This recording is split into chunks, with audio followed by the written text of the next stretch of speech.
the one time. It's the family bloodline.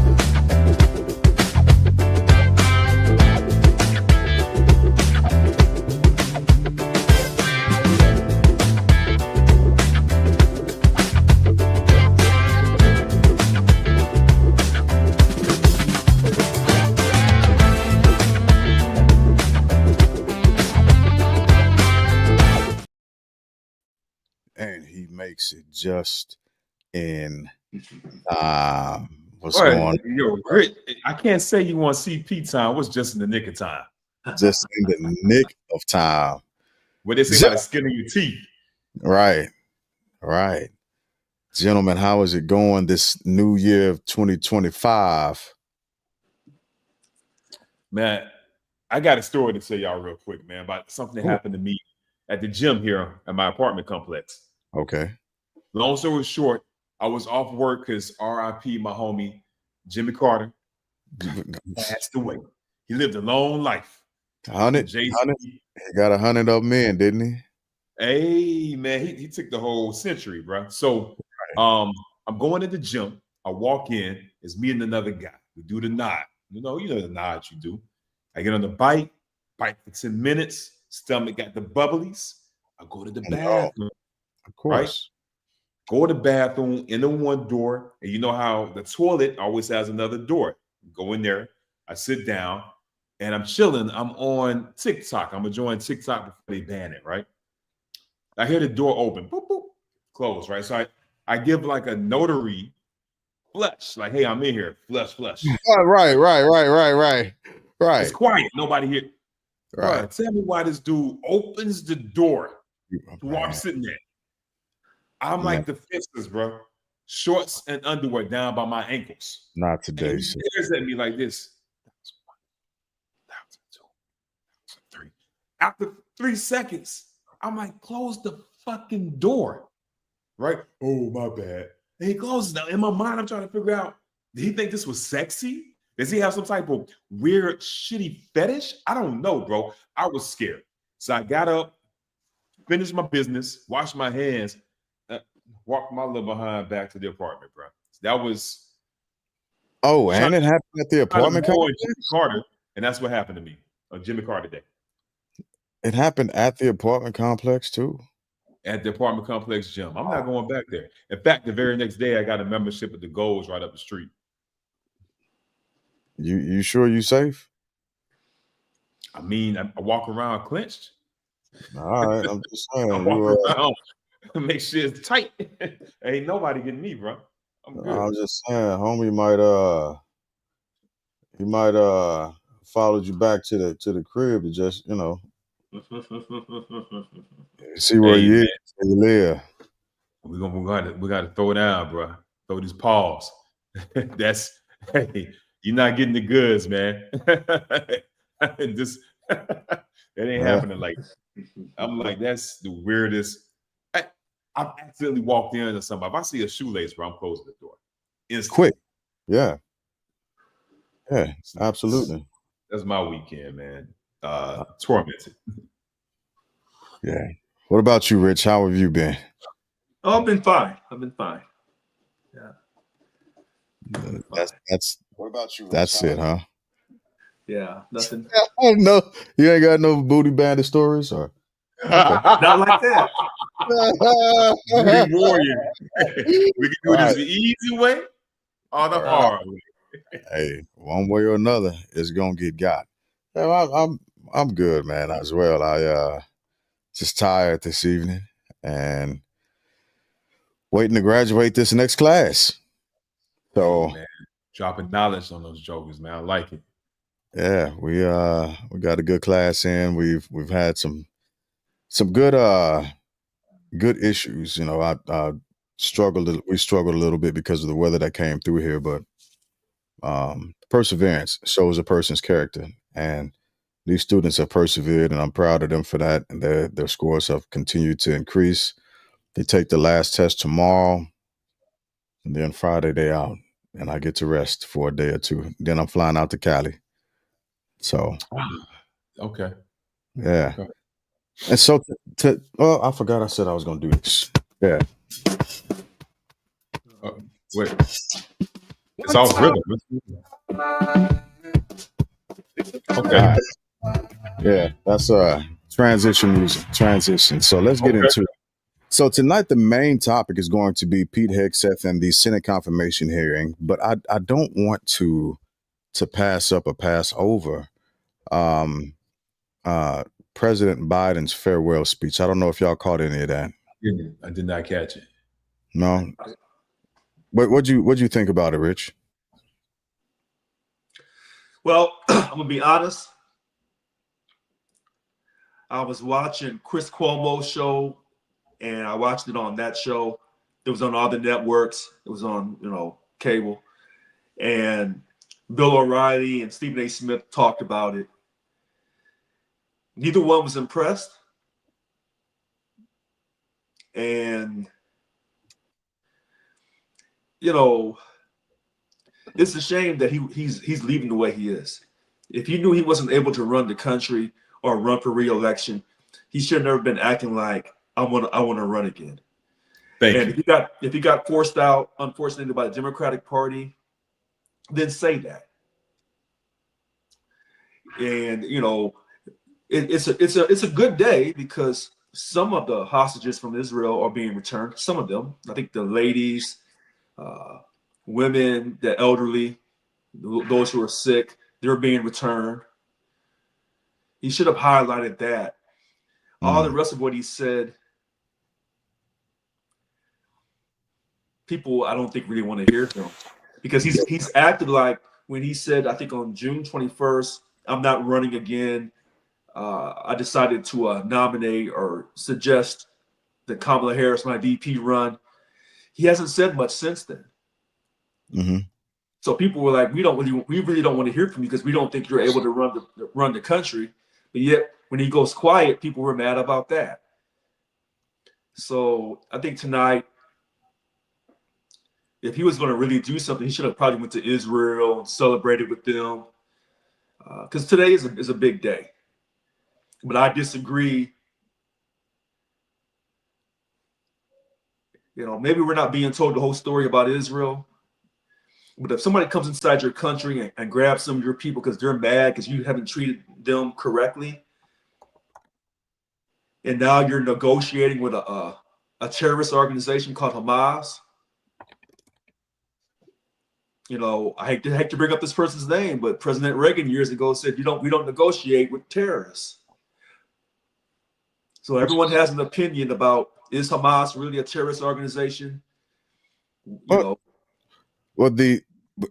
So putting things in perspective, America would be considered a terrorist organization to Afghanis, right?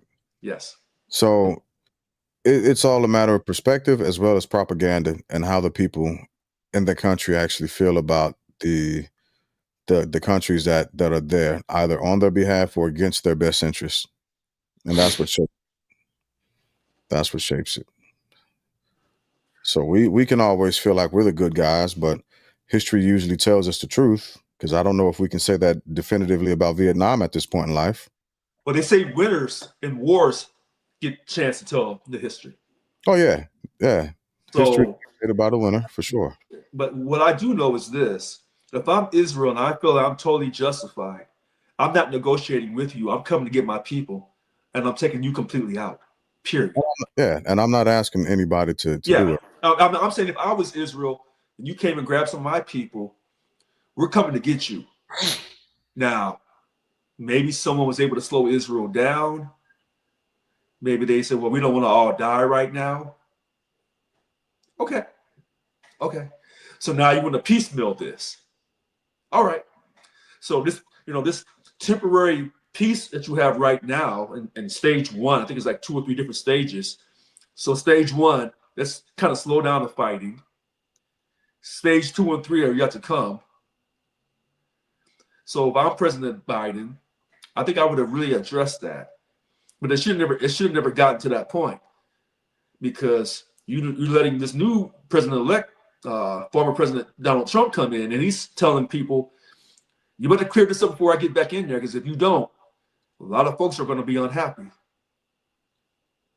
I mean, if I was Biden, I'd have been like, so I ain't like I'm finna run again. But that's just me. That's fair enough. Fair enough. Yeah. But I caught the back end of it. That's I definitely understand why you made those points. I caught the back end of it, and I felt sad. Mm. I felt horribly melancholy, and I felt sad for America. I felt sad for America because I do appreciate the Biden-Harris administration, and I appreciate the things that they've strived to do for America at large. The unfortunate truth is, what's going on, MC? The unfortunate truth is, we're moving and living in a space of America that wants to see us back in 1864, 1861, 1860, 1859. You know, and that's the hard part about it. I think that there were things that could have been done a ton better, but I think a lot of the progress that was made during the Biden administration was very impactful. I wish they would have actually, hey, what's going on, Juan? I wish they would have actually packed the Supreme Court with more judges. I think that would have been a great feat.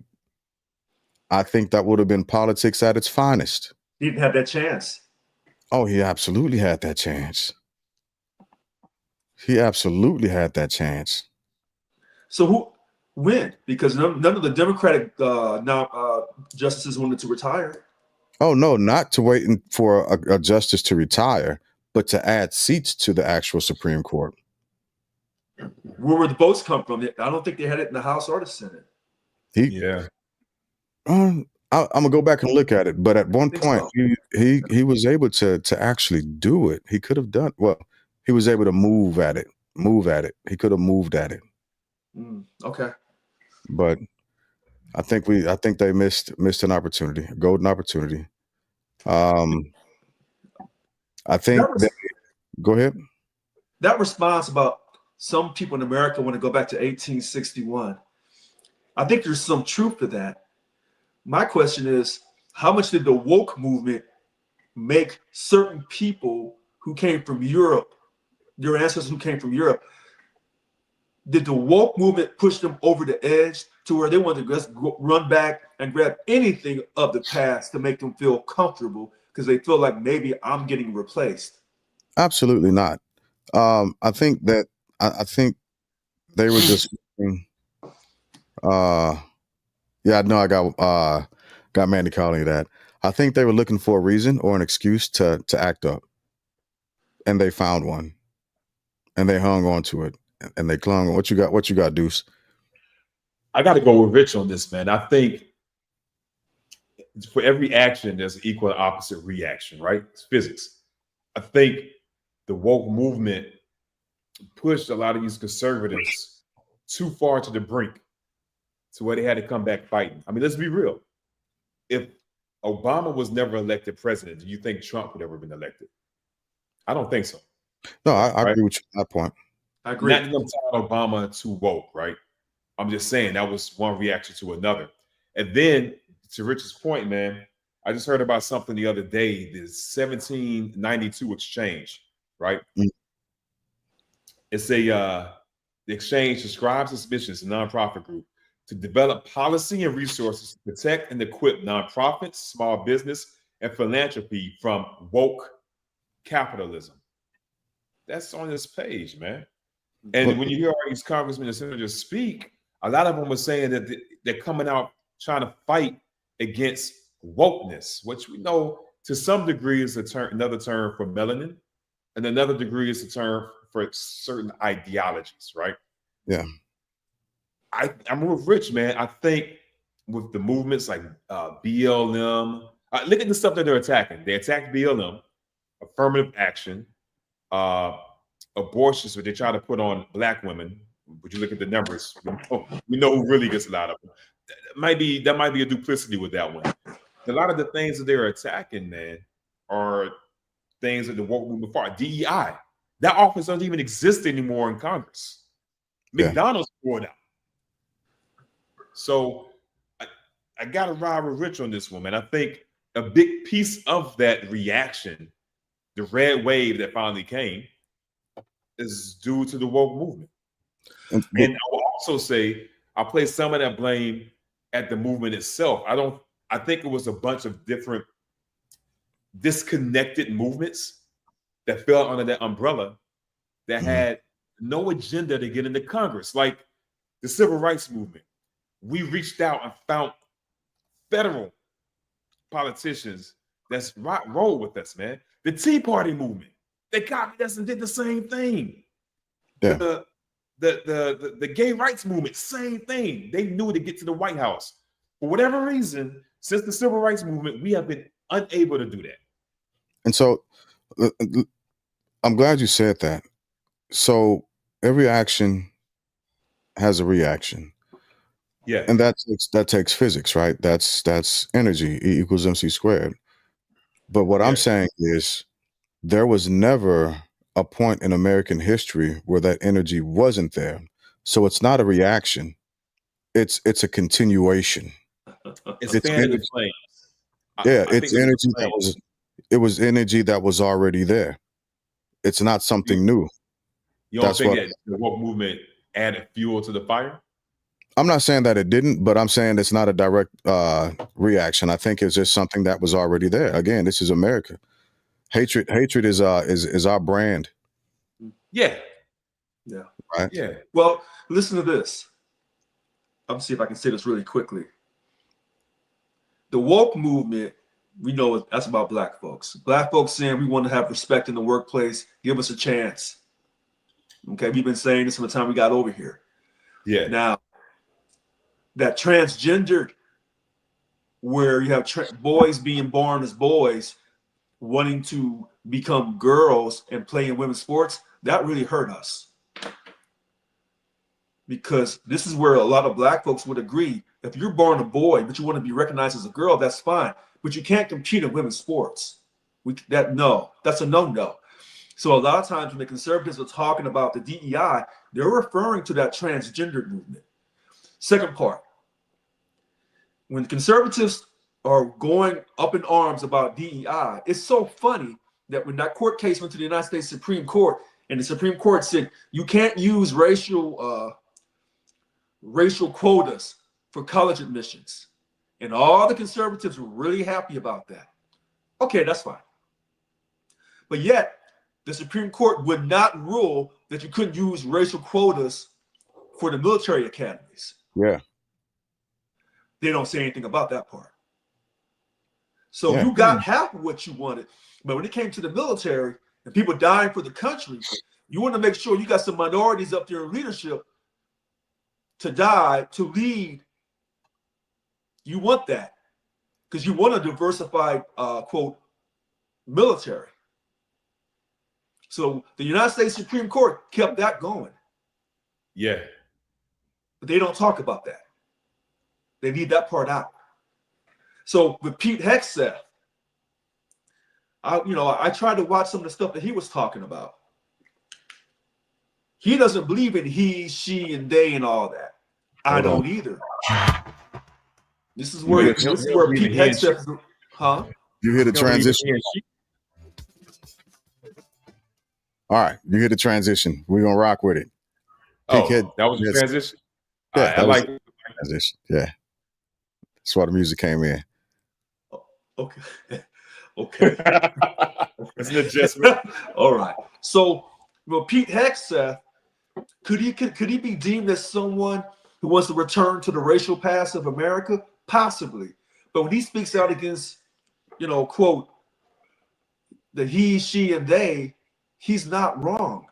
I feel the same way. That's why this is a little trickier this time. Because now when people are pushing back against the woke movement, we don't know if it's truly because they're racist, a little prejudiced, or just a little scared, or maybe a combination of all of those different things. But sometimes they have a valid point. When he says that we want to have a strong military and we don't need DEI in our military, because in their eyes, DEI is hurting the morale of the military. In his eyes, and Donald Trump's eyes, and some other people, conservatives' eyes, that the DEI has hurt the military readiness. I don't think it has, but I haven't served in a long, long, long time. Maybe it has. I don't know. So what do you think about that, Deuce? What are About your thoughts? DEI in the military. Yeah. I think DEI is great, man. Now, a couple of points to Rich's point. When they talk about like woke movement, I look for that vein that pops up either here or here. If it flexes when they talk, I'm like, oh, we talking about black folks. Yeah. If it doesn't flex, okay, you might be talking about some ideologies, right? But to your point, to your question, I like most of the DEI. I like the cultural programs we have in place because it helps us to communicate better, understand each other. And the military is supposed to be a reflection of America, which is a multi-ethnic nation, right? So I like it. It's good to see Black folks in leadership positions in the military, Asians, Hispanics, whatever. I think that makes the military better. Now, I will say, with everything, it's moderation, right? I love coffee. I can't drink coffee 7 days a week, and that's the only thing I drink, right? I'll be over here like a crackhead. I was never 100% on board with some of the other policies that didn't involve race or ethnicity or gender, historical gender, right? I think some of that complicated things, like when they brought transsexuals in, there was a whole dilemma of, well, how do we treat them and support them overseas downrange, right? Iraq, Afghanistan, Gaza, Ukraine, talking about some new possible places, right? It's tough to get logistics in and out of this. So how do you keep that treatment up, right? So that just messed up like logisticals and things like that. So to round it out, I like the diversity programs and initiatives that we have because I think it's something that we need. I think the big difference between like us and Ivy Leagues, they always have that question of you could put somebody in the Ivy Leagues, but were they prepared for it? Debatable, right? I think some excel at it, some weren't. The military academies, they train you from start to finish, right? They don't care how advanced you come in. Everyone's learning at the same pace. You start as though you know nothing. Same thing with basic. So I think that's the element of why it works with the military. So that's my short answer that turned out to be a little bit longer than what I wanted. Here's something else that we talked about months ago, and y'all laughed at me, and I said this is not a good thing. This is going to come back to haunt us. When Black folks across America was talking about reparations, I said, yeah, if you think, and I said I'm against reparations. I said, pay me, bro. Think, I'll take your check. I tell you what, if there was ever any checks given out for slave reparations to Black folks in America, you would have an uprising in white America. That's a oh yeah, yeah, absolutely. And they would never hire Black folks ever again on jobs. You would have to force them because they wouldn't hire you anymore. It's over. Yeah. That's why I said I'm not for reparations. I understand what it's meaning to do. Yeah. The same thing when they passed gambling in all the states, saying, oh, we're going to raise money for education. We're going to help the minority children. No, you're not. Richard, this is a white party. You need a white. I just have white hoodies. Okay. So let me say this, right? Go ahead. It doesn't matter what it's going to be. Do I agree with all points and parts DEI? No, I don't. But I also know a straw man argument when I see one. It's a boogeyman complex. Okay. It's always a finger at they're going to get us, they're going to get us, they're going to get us. And remember, we already hate somebody. So let me give you the actual thing to hate. The population of America, the trans community, is such a small population. It's absolutely ridiculous. It's negligible almost. Same thing with the transgender community in the military. It's such a small population that it's negligible. You don't really you don't. It's not a big thing. It's not. And this is why I'm saying that. I'm not saying that it's not a big thing as to for how as far as how we make sure we clothe them, we feed them, they go lodging, so on and so forth. Yeah, easy. Yeah, at the end of the day, they're still to be treated like soldiers, sailors, airmen, Marines, or what Space Force. I don't know what the fuck they're called. Anyway, those guys, Guardians. Guardian. Guardians. Oh, thank you. Yeah. They're still to be treated like that. Are there some nuances that we'd have to figure out how to deal with and get through and get over? Absolutely. But if a person wants to serve the country, you allow them to serve the country. Remember, we are a 100%. Well, it's not 100%. We're a 98, 99% volunteer force, all volunteer force.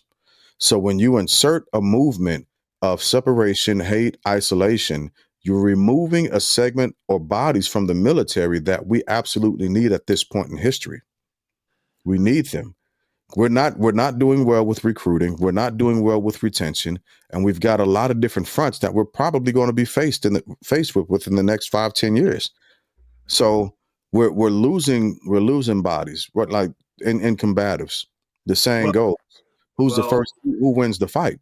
well, Who wait a wins minute. combatives?" Hold on. This gets a little tricky. Mm-hmm. This gets a little tricky because there's something that Pete Hegseth, they tried to corner him today, and yesterday, and he talked his way out of it, talking about women in combat roles. Now, he says, I'll be glad to serve with women and take, work with women in the military, even in combat roles. I'm going to be quite honest with you. I've always struggled with that because we want everyone in America to be treated fairly, especially as we as Black men. We want that. But in the military, in the combat role, the last time I checked, women carry children. Now, if this is an effort to put more women into combat roles and they lose their lives, I'm not for that because that effort will lead into creating children in laboratories. First part. Second part, when you say, hey, we don't have enough people, joining the military and all that. Well, be careful how we say that because, military is a job, it's a career, it's a job, it's a passion. Mm-hmm.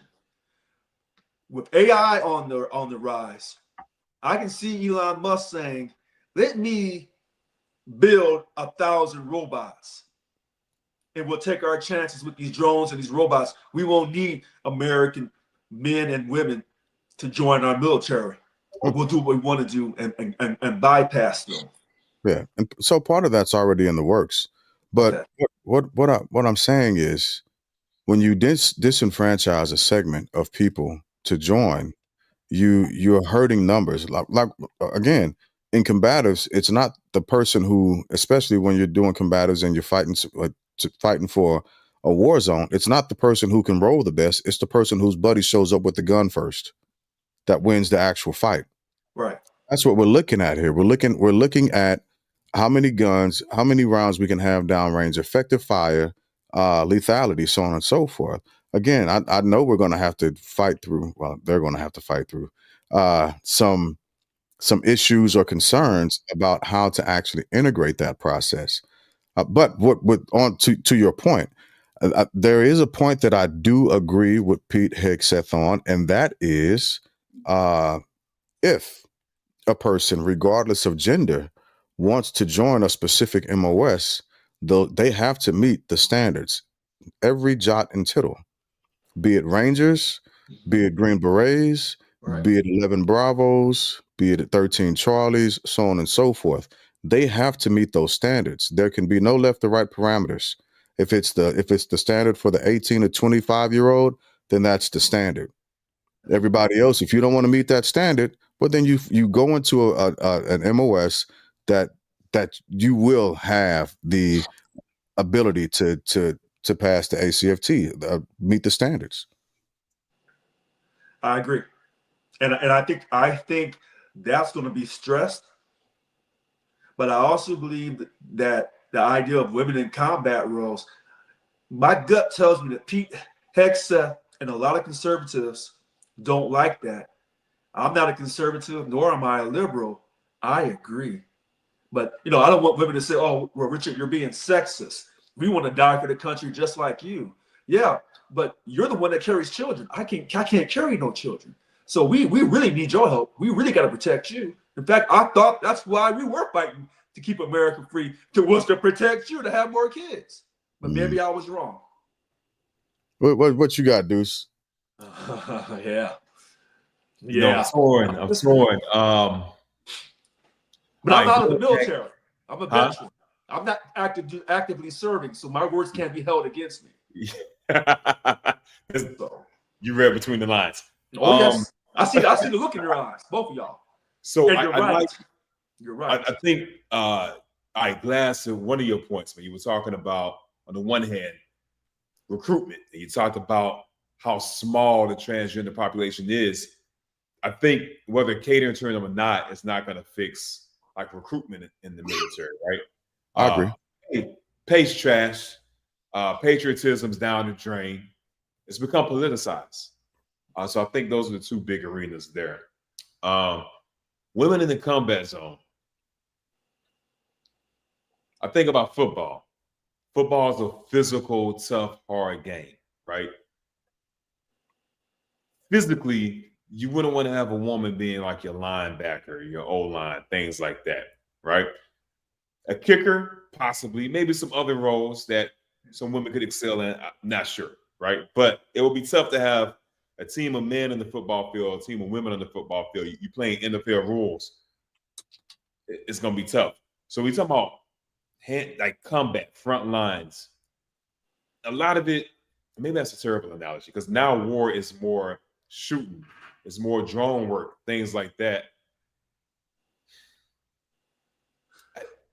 Well, I'm gonna defer to what Glass said, man. As far as meeting the qualifications for that specific job field at MOS, if you can do that, you earn the right to have that job. Yeah, plain and simple. No waivers, no curb, no grading on the curb, anything like that. If you can meet those demands, you get the job.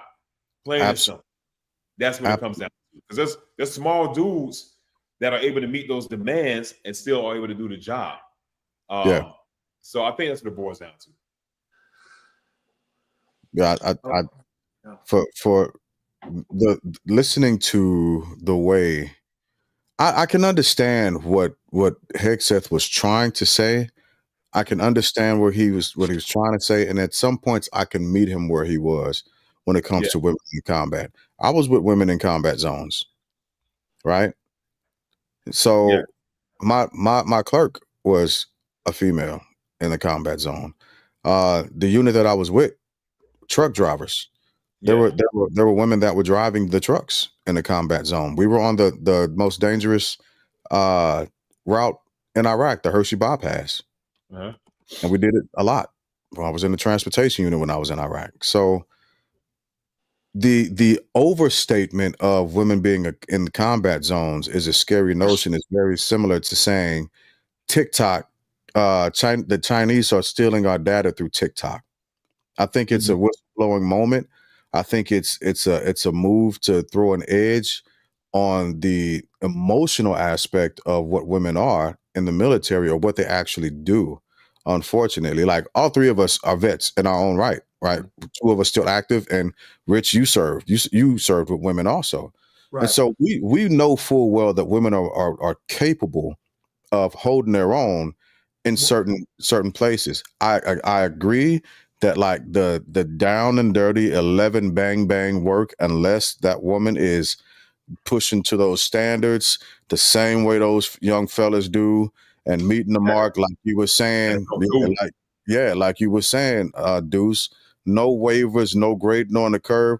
Well, then let that young lady go play with them young men and let them get out in the field and tear shit up. Let them go at it. Well, maybe I wasn't clear. It's not the fact that a woman can't shoot a gun, or if she could meet the standards, she should not be allowed to do that job. What I'm saying is this. Last time I checked, the only way America keeps going is to produce children. Men, we cannot produce children. We don't carry children. Women do. So if too many women were to go in the military and lose their life in the military, our country is gone. Oh, I don't disagree with that statement. I So see what it's you're saying. not. So when I see Wanda say, "Well, hey, you know, women do more than just have kids," you're absolutely right. And I always feel that women are equal to men. However, when it comes to carrying life, women are superior. They are Yeah. the only ones. So if you lose your women in your population, then you have to go over to somebody else's country and grab all their women and bring them back over here. This is America. I'm just saying. It's not about. I feel what y'all are saying, but let's be real, man. The military makes up less than 1% of the population, and you're talking about gender. Yeah. Women make up like 1/4% of that, right? 18% of the forces. 18%. I don't see enough women joining the service and joining combat roles to be a threat to our reproduction. Right? Okay. And then it's also double back. We're already not reproducing enough for other reasons, and military recruitment's dropping, right? But I see your point. If a recruitment rose, a draft came through, bam, I'm riding with you. But man, they ain't signing up in droves like that. All right, sounds good. And not so I can meet you there as well, Deuce, because you're right. Women aren't signing up for the military in droves in that fashion. And not just, they're also not pushing to go into combat arms. And that's the jargon that they should have been actually using during the hearing. Yes. Combat arms, not just combat. And that's why I said we know that women are capable of going into combat because we've seen them. We've been there with them. But the combat arms MOS is a totally different animal. Totally different. I don't even want to mess around. I didn't go into combat arms on purpose. I stayed away from that on purpose. You know, I didn't want to do it. So well, you know, with Pete Hegseth, because he led, you know, for his military service, he was an infantryman. So, you know, people who were on those front lines, their mindset is going to be really, really aggressive. Oh, are we? Go ahead. I want to talk about this man's qualifications since we're going there. Because you brought up some of his things, right? I think. Hold on. Pause. Let's do it, credit. That's the transitional point. One time for the one time. All right. I want to talk about this man's qualifications, man, because if I remember right, he was in the National Guard. And I'm not trying to demean anyone in the National Guard or the Reserves, right? He's a DEI hire. Ooh. But go ahead. And then the guy, one of the senators asked him, about physical fitness, how many push-ups can he do? What's the maximum range of an M16?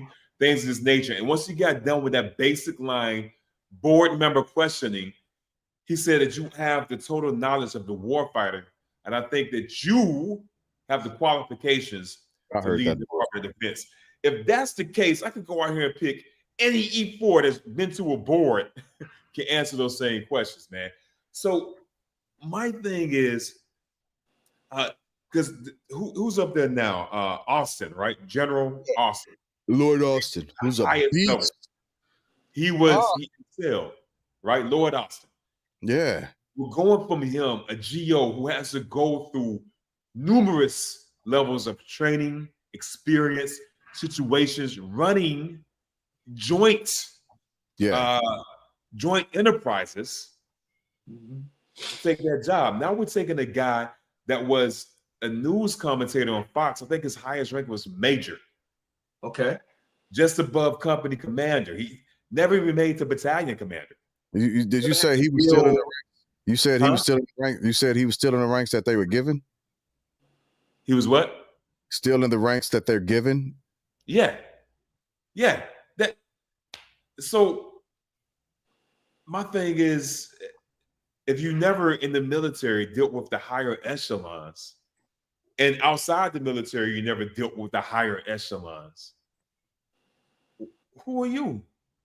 What are your qualifications? And what do you guys think? Well, you know what? Now, this is where I root for Pete Hegseth. See, I thought about you when that was happening. Hold Hold I on. did. I No, did. no, I'm not going to attack from that side. Wait a minute. All So right. Okay. Pete Hegseth says, I'm not a perfect person, but redemption is real. I love when he says that. He's talking about me and you and you. No, So that one day when it's My mama Deuce's time, said I'm perfect. hold on. One day when it's Deuce's time to be nominated, because I'll nominate him because I'll be the president-elect, and I nominate Deuce. Uh-huh. Okay. And they said, well, what criteria? What's his qualifications? His qualifications is he's a disciple of Pete Hegseth. And even though Pete Hegseth has been married 2 times and had kids while he was married with one woman with another woman, God is real. And forgiveness is real in this country. yeah, because Okay? So the same latitude they give Pete Hegseth, all my Christian conservatives, I'm sure they'll look at you and I and Mr. Glass, and they'll feel the same way about us. in a dystopian world, yeah, somewhere, because reality, we don't get to play in on the same spectrum of reality. Oh, that yes, they, we do.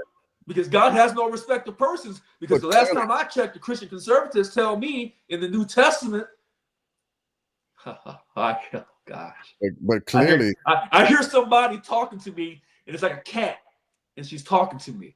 And I know that verse quite well.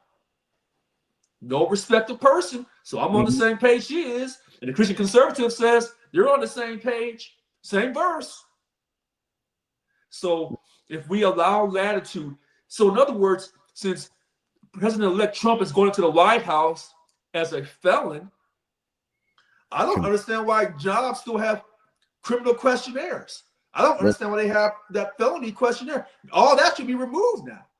Because I can have a felony and run for America for the president and be elected, but I can't have a job at the bank because I have a felony on my record. That doesn't sound right. I get what you're saying, man, but even taking legalese out of it, because they talked about his sexual assault things and things of that nature, man. The qualifications, what I want to get back to.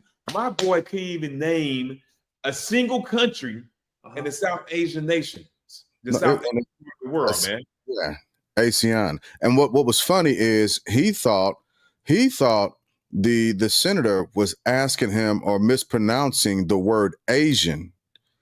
That's what he thought. Yeah. That's why he named Korea. That's why he named Japan. Okay. But he totally missed Malaysia. He totally missed the Philippines. He missed Thailand. He missed all of those, the Indian Ocean, well, what we used to call the Indian Ocean islands. He missed all of those, and he didn't understand the actual treaty that the act that she was talking about. It was over his head. Hell, if you want me to make a strong argument in the next 5 minutes, I'm more qualified than Pete Hegseth. Wait a minute. Yeah. Wait. Hold on. This is where I'll have to give him some grace because. Oh, here we go. Never mind. I'll let it go. Come on, Candy Man. What you got? Because when she asked that question, I thought for a minute, he's silly. I didn't know the answer. So if you can always ask somebody who's knowledgeable, you can always find something that they may be off on, and you can catch them. It's a gotcha moment. But Rich, do you know why she asked him that? No, why'd she ask him that? The reason why she asked him that is because, as tradition would have it, the nominee for SecDef meets with both Republicans and Democrats. And what they do essentially is they rehearse and go over the questions that they may be asking them during their confirmation hearing. He met with Republicans, but brushed the Democrats off totally. That's why she asked him that question. And then her response to that was, maybe next time when we send you an invite, essentially, you'll come sit with us instead of playing politics. And that's the danger about him going into that position.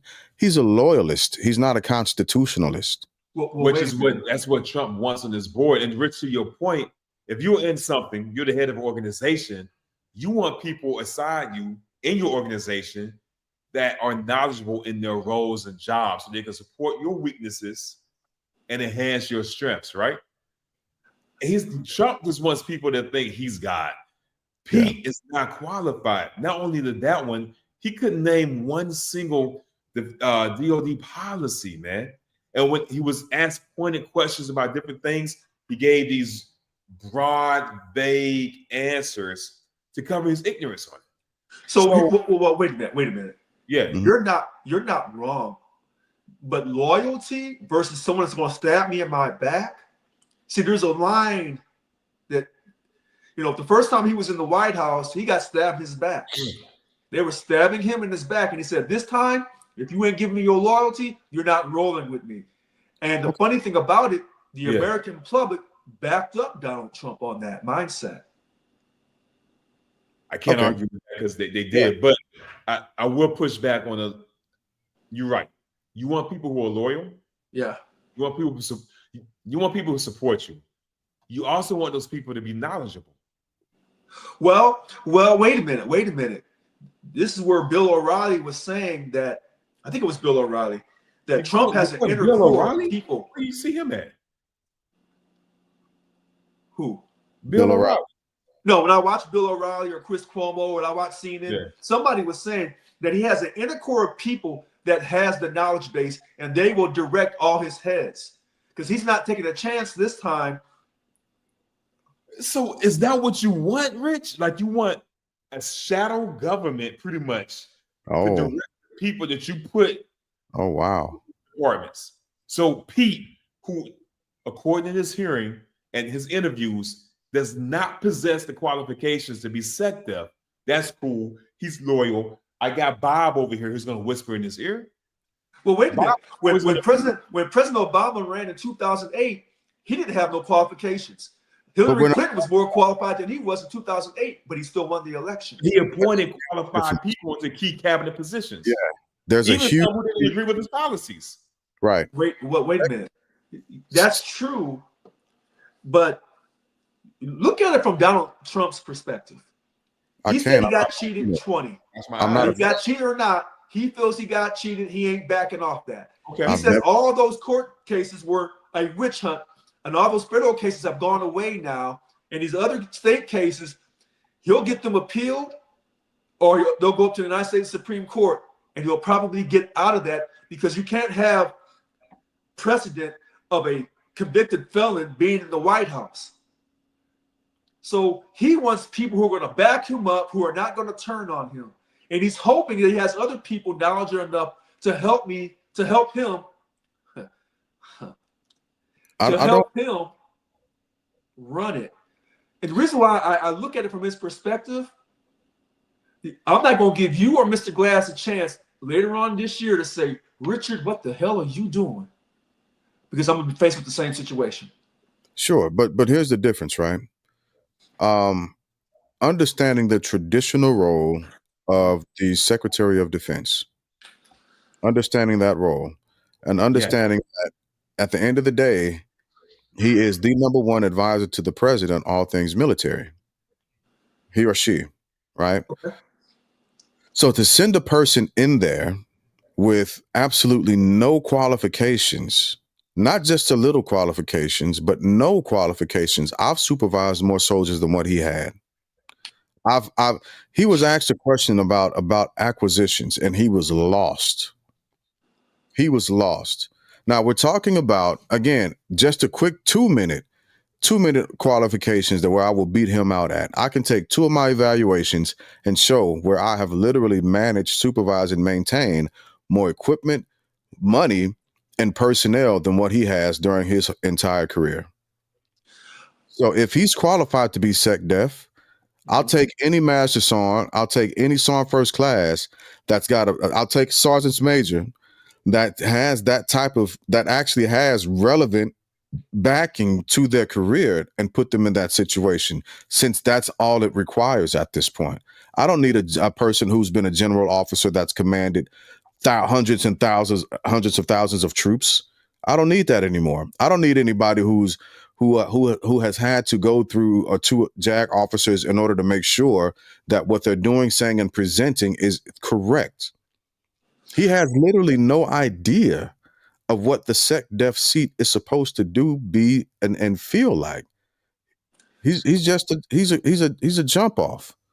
Wait a minute. Donald Trump was the first businessman to be elected president. So when you say traditional, throw all that out the window because he wasn't allowed to do what he wanted to do in his first term. Now he's claiming, I'm going to do what I want to do this time around. So the word traditional has nothing to do with Donald Trump. He's not going to do anything traditional, period. So this idea that he has to appoint people who are qualified, no, he doesn't.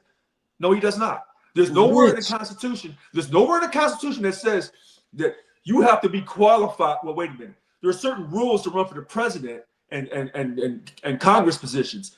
But when it comes to quote, and those are subjective qualifications, like you have to be like age 34 or 35 or something like that. You know, be a U.S. citizen. But there's nothing subjective about these qualifications for these different roles. So, like I said, if I run for president, when I do, and when I'm elected, and I said, well, you know, I'm gonna have James be my, I don't know, Secretary of Defense. No, that ain't good enough. Either Secretary of State or Fed Chair. They're gonna say, well, he doesn't have the qualifications for that. Can I get him approved? That's qualified.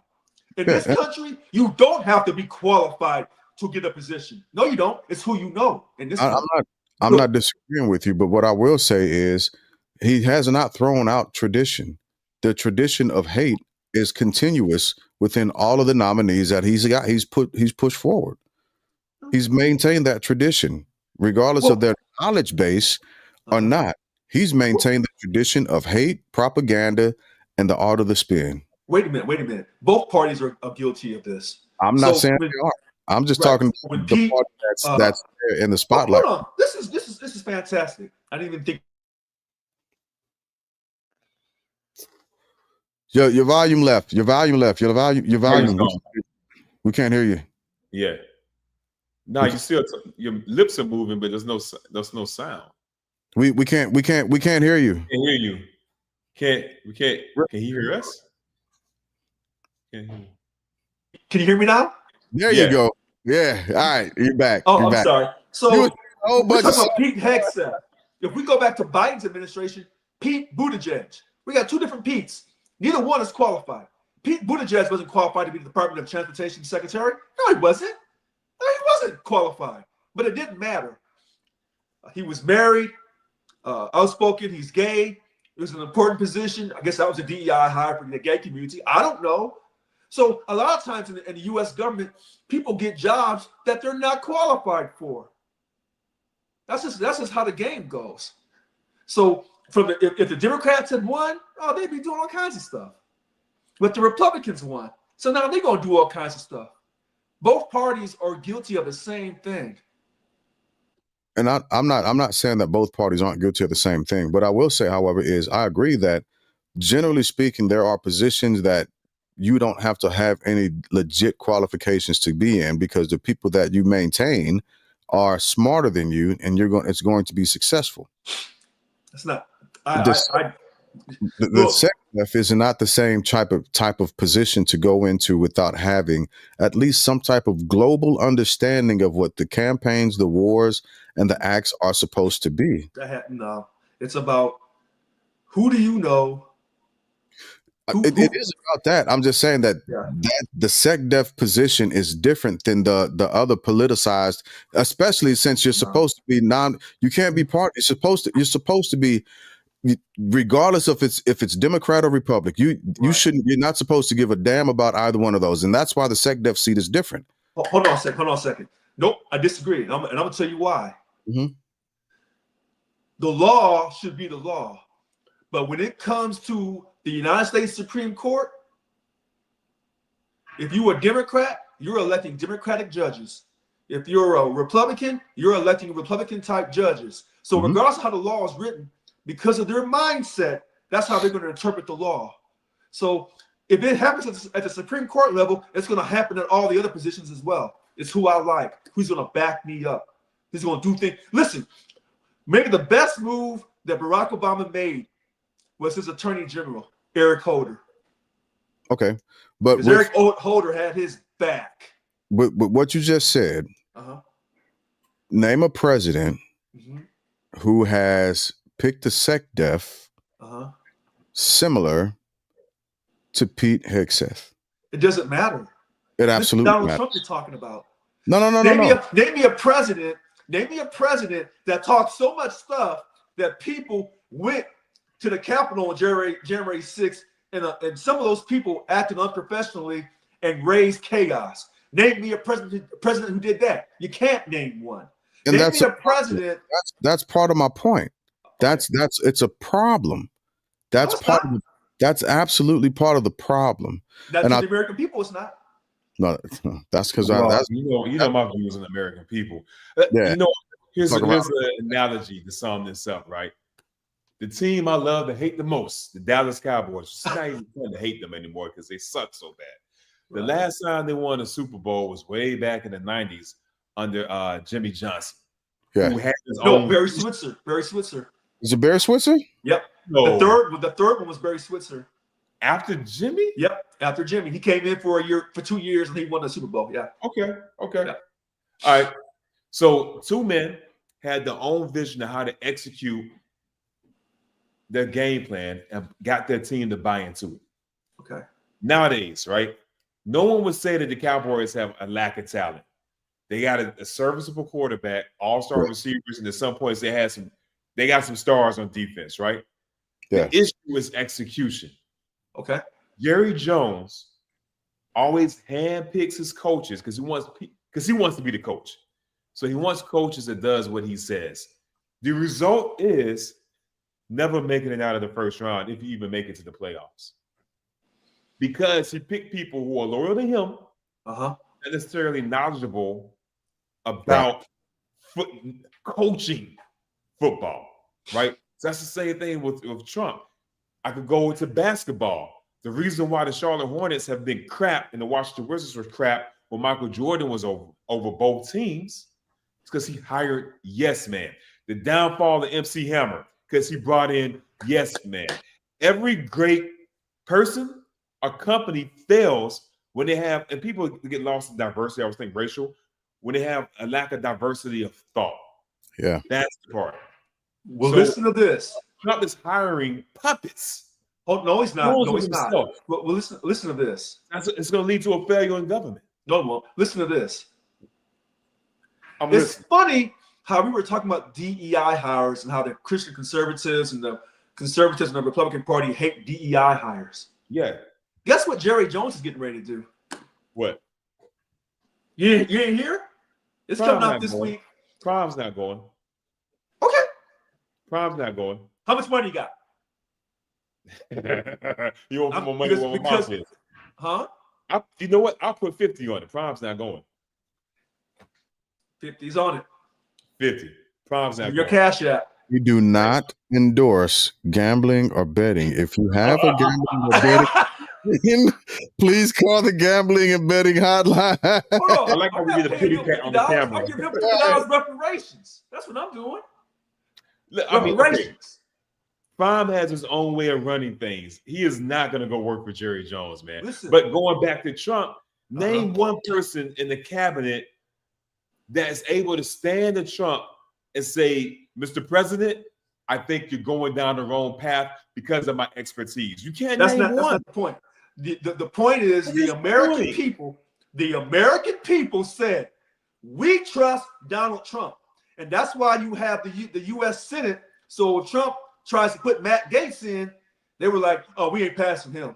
And so Matt Gaetz withdrew his name. Remember, I said this a few weeks ago. I said, if Trump has as much power as he thinks he has, he'll stand behind Matt Gaetz, regardless of this underage girls scandal. Sure. He did not do that. Matt Gaetz withdrew his name. So there is a check and a balance on Donald Trump. It's called the legislature and the U.S. Supreme Court. So he can listen. If he came to me right now and said, Richard, I want you to be my and I'm not taking HUD. I don't know, an ambassador. He's going to make you HUD. You're going to be urban. Good. Okay. I'll make you an ambassador to such and such. I'll make you an ambassador to Just some African country. or South Africa, whatever. Hey, So I take it. And then y'all say, well, Richard, you ain't got no experience. Well, hold on a second. I thought black folks are supposed to uplift other black folks. So Pete Hegseth was a black man that Trump wanted to have. Well, hold on. No. If it was No. Now, who was the doctor that was over HUD during Trump's Carson. last one? Dr. Huh? Carson. Dr. I thought that was the Jim dumbest pick. He made dumber selections. That was a bad pick. This dude was a surgeon. What do you know about HUD? Nothing. He was asleep at the wheel, man. So I was against him, even though he's black. It's not about just the color of your skin. I want to know your qualifications. That's all. What I would say is this: I am not a perfect person, but redemption is real. Hold on a second. Wait a minute. Hold on a second. How do you expect me to condemn Pete Hegseth over his qualifications when I'm supporting Mr. Combs' innocence until proven guilty? Okay? So I'm just being consistent. Those are two different things, Rich. You talking about the letter? You talking about the letter of the law where you are innocent. You are innocent until proven guilty. That's what it reads. You talking about the letter of the law? You're not giving your opinion on Combs. I see what you did there. You think you're slick. You're not giving your opinion on Combs. You're stating the letter of the law and then talking about condemning Hester. I see what you're doing there. Okay. I can't ride with Hegseth. And it's more than just not being that type of qualified. Even in it's the way he was answering the questions. I understood what he was doing. He didn't want to answer anything, and he actually kind of gave himself away when he said, "Well, when you ask President Trump anything, he never actually shows his hand." Right? He maintains his silence and his position, but he's not. He's not Trump. He said, "Daddy." It sounded like Daddy, but he said Trump. But he's not Trump, and the honest to God's truth is he didn't have a dad like Trump, right? No. So when you go, charisma that Trump has, right? When you go and you almost bankrupt veteran societies that you were in charge of, right? Okay. And then you actually do have disparaging comments against women in the military, right? Yeah, that you said yourself. That those are the things that removes him for me, quite honestly. The child thing and the cheating on his wife. Well, that's what I expect because I know who's coming into office. That those are his beliefs also. That's the stuff that he would do. So I expect that type of behavior. That's not something that I'm up in arms about. I'm up in arms about the things that he's recently said, as recent as November, talking about women, and as well as his actual movement and his inability to actually answer properly about almost bankrupting a veterans association. And this is why I defend him. Because oftentimes black men in America have made mistakes early in their life. I'm one. And then we look for redemption. We finally figure it out. And even though some black men may come from crime-infested environments where drugs and alcoholism and violence was just part of the everyday decorum, somehow those few actually make it. The majority of them don't. So I think we all as Americans are seeking redemption at some point or another for something or some things we've done wrong. So if this person is saying, I'm not a perfect person and redemption is real, now has he shown that he's truly sorry for the things he's done wrong in the past? I don't know. But we always go ahead. I'm about to say, but what does his relationship to his deity have to do with him serving in that position? Because I don't know about his salvation. I don't need to know about him not being a perfect person. Those statements don't go anywhere because we know this already. It's an appeal to the humanistic sensibilities of a person to give him some type of a soft side. The motherfucker's not human to me. No, he's human. Because here's the great thing about this. If we were to say, well, because of all the things you've done wrong, we can't forgive you, we can't give you a chance, then we're really saying something about our country. Because I know how my family got over here. And every day I have to wrestle with the fact that I got to forgive this country for what it did intentionally. And this country, some of them are not sorry for what happened. So redemption is real. Now, when he made this statement, was he truly sincere? I don't know. But I get it. when we put people in positions of leadership who don't have a perfect track record, now when an African American comes up for that same position down the road and they say, oh, you've done this and this and this wrong. Well, hold on a second. You forgave somebody else for their wrongdoing. So why is my situation any different?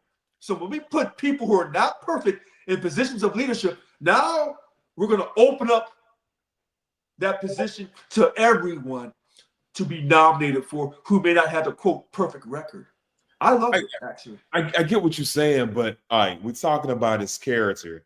There's some things that in any field, I think most fields should be redeemable. Okay. I get you on that. But I'm gonna take it back to lack of qualifications. All right.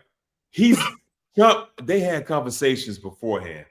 And like Glass said, the senators, they give you the questions, right? He only met with one party. He didn't meet with the other party. That shows a lack of judgment to me. That line with some other lack of judgment calls he's made. So apparently he's not doing anything to rectify that situation. Well, wait a minute. How can you say that about him if the person who nominated him may have told him, you can meet with the Republicans, but no, you were not meeting with the Democrats? So if the person who's nominating me said, I can't go over there and talk to Fat, but I can talk to Deuce, then what am I supposed to do? Go talk to everybody because we know the position is supposed to be a non-bipartisan. No, ain't how the game goes. And that's actually what you're supposed to tell him. If you if that ain't how the game goes. No. If you're real about that position, because that's like if you got a position, you hired me for a position, and I didn't have the qualifications. You're not just gonna sit back there and be like, yeah, you ain't got to know nothing about it. Eventually, you're gonna be like, hey, you better get your ass somewhere and read a book about this shit, and you better go find somebody smarter than you to help you figure this out. Not only that, but all these people are saying you're not paying them. You better go meet with the people that you keep saying you ain't paying them, so we can quell the hunger. Yeah, not necessarily. No, when Donald Trump, against all odds, he beat the court cases, he beat everything. Against all the odds, he was reelected. Now that attempt on his life, some say it was real, some say it wasn't. I don't know, but he, against all odds, I think one of the president did it to become president in 9 consecutive terms through election. He beat all the odds. So now he's going to appoint whoever he wants to appoint. It's up to him to get those people passed through the U.S. Senate, regardless of their overqualifications or their lack of qualifications. It doesn't matter. I just think that we have better candidates out here that could go in that position. Oh yeah. Yeah. Well, Matt Gaetz' track record was so bad that he removed himself. This is true. So I mean, that report was going to come out, man, showing him paying. It still came out. Money. It still came out because I sent the report. I sent the report to Fat to prove to him that all this stuff against P. Diddy is nonsense. Yep. And as a matter of fact, in that report, they said we could prosecute Matt Gaetz, but normally under these circumstances, we're not going to. And I want us to go through that and read it. I'm going to share that with you as well, Deuce, because I think we should highlight that.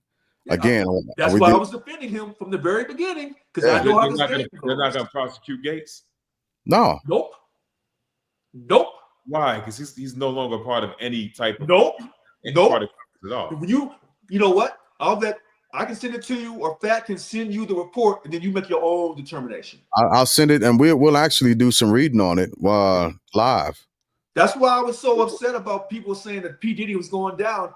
I said, hold on a second, because I knew about the Matt Gaetz situation a long time ago. Now, maybe his was so bad that he had to withdraw. So Trump couldn't get he didn't get everybody he wanted. And allegedly, Hegseth should pass barely. The big one will be RFK Jr. Oh, he'll pass. RFK Jr. pass. I think RFK has a better shot at passing than Hegseth? Yeah. Unfortunately. Y'all don't watch TV like I do. Listen, y'all are working every day. Every day I write, I read, and I watch all this political stuff. And from what I'm hearing from the conservative networks. You don't think RFK will Jr. pass? I don't know. Really? I think he has an easier time than I think you have an easier time than Pete. But okay. the thing that come, I know we're not talking about this tonight, but Trump wanted to put conditions on the aid to the LA fires. You know what? I'm too emotional right now because my cousin lost her house down in Altadena. Mm-hmm. And I'm fighting the state of California. I'm fighting Gavin Newsom. That's why I'm not the president of Local 1000 because he had me removed. Yeah. This is where it gets tricky. He's not totally wrong. Because when I was fighting Local 1000 for those jobs in Lassen County, and they had those prison inmates fighting fires, he closed the prison down, Gavin Newsom. And then when it comes to cleaning up the brush and the forestry up and down the state of California, he cut those costs down. And so they've been saying this for years. You're going to cause a natural disaster of a wildfire that won't be able to be contained. The water reservoirs that were empty in LA, California, you go back to that movie Chinatown. Chinatown. The fight over water and who's going to get the water and how they're going to utilize the water, they've been fighting that from the very beginning of the state of California. So when Donald Trump says, hey, you're going to give me some conditions when I give you this money so that I know it gets used effectively, these Democrats in this state hate him and they don't want the conditions. But in order to get that money from Donald Trump, they're going to have to agree to it. And I don't disagree with that, but I also want to point out that there have been people that have allegedly been arrested and tied to arson. Yes. With those fires. Yes. That's some of the fire. So if was LA equipped to fight the fires? No, it was not. No. Was it some of it climate change? Possibly. Is some of it bad management from the state of California and Gavin Newsom's decision to not fund Cal Fire and to shut that prison down and cut away the prison inmate program? Those inmates were fighting fires in the state of California.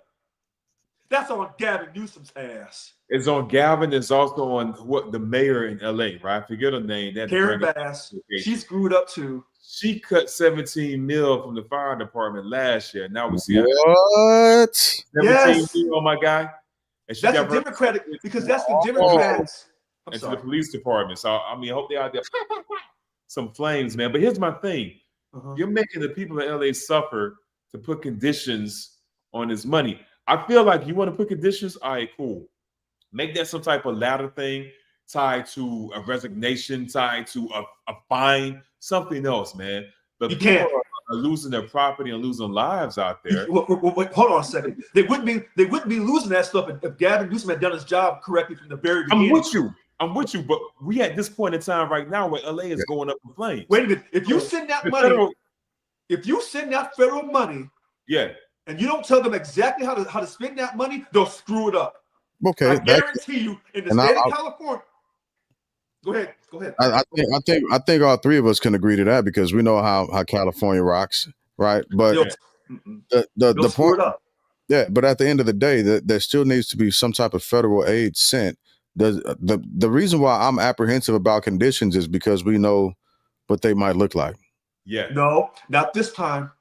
This is where. Look. I've got no faith in Trump. I have no faith in Gavin Newsom. You see where I'm sitting at right now. Well, yeah, I got removed from my union because of Gavin Newsom. Yeah, but people. I got no love for Gavin Newsom because he's a narcissist. This is how I say this. He's a narcissist. He was born on third base. He's always had money, and he doesn't like no one to tell him anything. You say, well, wait a minute. That sounds like you're right. So it doesn't matter which party, the Democrats or the Republicans. When you're wealthy in this country, ain't nobody telling you what to do. If you go into a political office, you're going to try to run it the way you want to run it, and you want loyalists by your side. And that's what he has in Karen Bass, a loyalist down in LA. I get what you're saying there, but one of the conditions that Trump wants to tie to this aid, man, is eliminating the debt ceiling. What the fuck does the debt ceiling have to do with LA fires? Billionaires. That's one of his conditions. Some of them, I agree with you, are good. Water management, right? Forest maintenance practices. I'm down for that. But the debt ceiling, that's something he wanted with the budgetary fights before, and it failed. Yeah. So now he's trying to find another way to eliminate the debt or raise it, which is ironic because during his first term, he was running on not raising it. You know what? Change, I get it. But stuff like that, if my house is going up in flames, man, I don't care about the debt ceiling. Well, hold on a second. Under Wait a minute. You're right, Deuce. He got caught on that. See, when you tell enough lies from the Republican side, you'll get caught. Just like when he says America first, which we're going to continue to bring over the Indian engineers off those H-1S visas or whatever. No, I don't want to hear all that. But the $20 billion is accepted from that firm in the UAE to build data centers in the US. But I thought TikTok was a threat. Yeah, and the $100 billion that's being pledged over $100 million being pledged over the course of his presidency from Japan. So what I'm saying to you is Donald Trump worse than Gavin Newsom? No, they're really the same two people. Oh, I look, the government is purple. I can meet you there. Yeah. The government is purple. So, listen, I didn't hear y'all talk about, not to get off subject, before those fires hit the LA area, those insurance companies canceled their premiums, canceled their coverage on those people. Okay? Now, that's clearly wrong. All right? And the U.S. government should have an insurance fund to where anybody, whether you were from Hurricane Katrina, whether you're those on the East Coast from the winter, that tornado hurricane they had, or out here in LA, there should be money in the federal government to where if your insurance company won't pay to rebuild your home, or they canceled your coverage, they should easily be able to go to the federal government and have that fixed. I can't disagree with you on that. Excuse me, gents. I can't disagree with you on that. That's a problem. I think it's a crime that the insurance companies were allowed to do that. I don't hear the Republicans going off about that. But see, when the Republicans were going off about their people on the East Coast in those small rural towns that had their lives turned upside down, and when Biden said, "Well, we'll let FEMA handle it," and FEMA was like, "Well, we'll give you $20,000 apiece." That's a joke. That's an insult. That's the same thing you insulted those in Hurricane Katrina when you said, "Well, we can't help you." When they told you to fix those levees, when them foreigners came over from Holland and they told you, this is how you fix these levees when you're under sea level, because that's what they did in Europe. And they didn't do it down there because those were black folks and no one cared. But now you're telling me you don't care about your own white people on the eastern part of America. So if you don't care about white people, then how the hell will you ever care about black folks? I'm sorry. No, you're good. That LA thing, that kind of it pops me because it's a little racial, it's a lot of money, it's a lot of ego with Gavin Newsom and Donald Trump. But this time, Trumpy is right. President-elect Trump is right on this issue. The reason why I can't say he's right is because we have American citizens who are being caught in the crossfires of narcissists. If you're describing them to be the same person, and so the only people that are actually the only people that are actually hurting are the American citizens, and that's the issue. And internal aid, granted, external aid always had conditions with it, right? Internal aid, to my knowledge, has never had a condition tied to it. Right. Not coming from the federal government, not that I know of. Only thing I will say to you is this. Between President-elect Trump and Governor Gavin Newsom, when I'm reinstated and I'm manifesting, I will be reinstated this year. You're going to find out about the Democratic Party, or you're going to find out that they ain't no better than the Republican Party, because I'm going to call them out for running me out of office because I was trying to help white people. If I was just doing Black Lives Matter or trying to get slave reparations, that would have been acceptable in the state of California. But I was trying to fight for everyone in my union, starting with the majority who are white people who put me in this position to run my mouth. So no, Gavin Newsom, I know what you were about. And I know about the stuff that's not out in the media yet. And you're gonna find out, that when he runs for president and all the stuff he's done from his past comes out, you're gonna find out that him, P. Diddy, Pete Hegseth, Donald Trump, Bill Clinton, you're gonna find out when it comes to men and power and money in this country, they're gonna pull some stunts. No, we already know. Yeah, I mean that's a fact. You know that's going down. So was Gavin Newsom really qualified to be the governor of California? Hell no. It don't matter. This is America. You don't have to be qualified to do anything. As long as you got some people with some money backing you, run your mouth. Hey man, that's a true statement right there. Because the judicial system is the same way. The judicial system is the same way. You can be telling the truth, and they say, "Oh, you don't have a lawyer. Your game ain't tight enough." Yep. Oh well. Yep. Gentlemen, we got a break. I am hurting. I gotta get some rest. But let's transition music. Yeah, one time for the one time. It's the family blood. Yeah, we killed that shit. We killed that. I like doing that intro. That was good times. I like it, man. It's tight. It's nice. Yeah, I feel it. Yeah. So let's go ahead and knock out final thoughts. But Deuce, you get it first. New cameraman. Hey, Big too. Yeah, I feel like I still look a little red, but that's all good, man. Final thoughts, man. Thoughts and prayers go out to the people in LA dealing with this fire.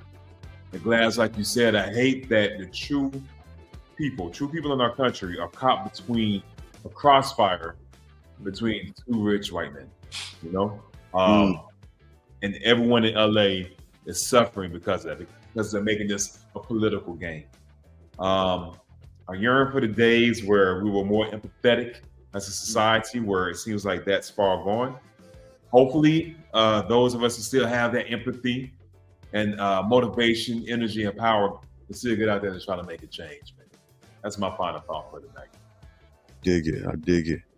Rich, what you got? Final thoughts. I am not a perfect person, but redemption is real. And when Pete Hegseth said that, he's speaking for a lot of people, not just himself. There are no perfect people in America, and sometimes we know that we work with people who are imperfect, who are put in positions that they weren't qualified for. Sometimes they rise to the occasion, sometimes they don't. That's life. So anytime someone's nominated for a position, maybe they're qualified for it, and maybe they're not. Only time will tell. What we do know is this: elections have consequences. The people spoke, and they believe that Donald Trump knows what he's doing, and they're willing to support his nominees. That's democracy of the Electoral College in this great country. I'm done. Yeah, they thought they knew. Now they starting to. A lot of people are finding out, and they hating it. They are not like where this is going. Price of eggs going up. Hey, they went up. I was at Aldi's like, wait a minute. Why Aldi's looking more like Publix? Exactly. Like this is crazy. I don't have much for final thoughts tonight. I'm tired. All I can say is, I'll say a couple of things. The first thing is, I just want to remind everybody that the Black community is projected to spend $1.98 trillion in the year of 2025, and it's being spent everywhere, less with ourselves. And if we are the ones that are yelling about not having any representation, it's our fault, because we're not putting our dollars to make power. Economics is power in America, and we know it, but we choose to empower everybody else and leave ourselves out. So that's what we keep doing to ourselves. I'm no longer blaming other people for the shit that we're doing. We're doing that. We're teaching ourselves how to hate each other. So continue to spend your money on Jordans. Continue to spend your money on shit that you really can't afford, on lashes, on on her pieces, fellas.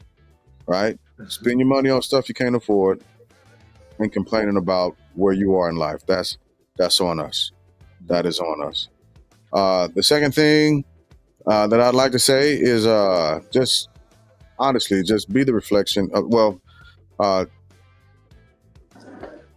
2025. We're going into a rough season of America, and hold on tight, buckle up. This is going to be a hell of a ride for everybody, and I'm here for it. I'm here for it. I want to see where it's going. A blessing, Zoe.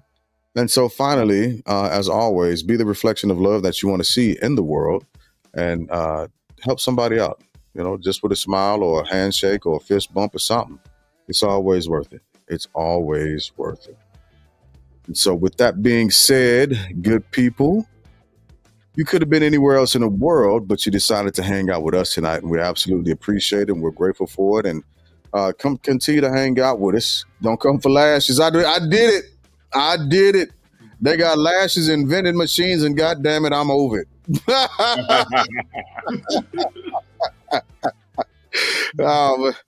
But we definitely appreciate everybody hanging out with us tonight. And don't forget to catch us tomorrow.